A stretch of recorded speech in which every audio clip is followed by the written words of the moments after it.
Seni yaratgan alemu insan güzel. Seni yaratgan alemu insan güzel. Seni yuborgan Mustafa Kur'an güzel. Sen buyurgan her amel iman güzel. Ruhları içre süngenin vicdan güzel. Bu güzellikler cemalinden senin.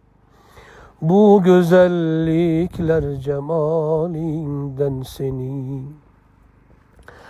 Her işin, her sözü ahkamın büyük.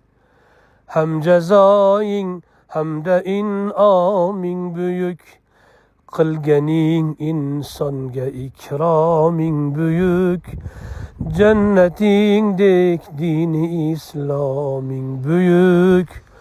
Bu büyüklükler celalinden senin. Bu büyüklükler celalinden senin. Sen yaratmış iki dünyayın tügel.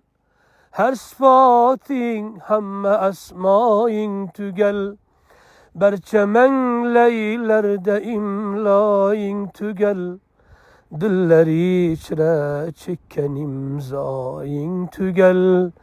Bu tügellikler kemalinden senin. Bu tügellikler kemalinden senin.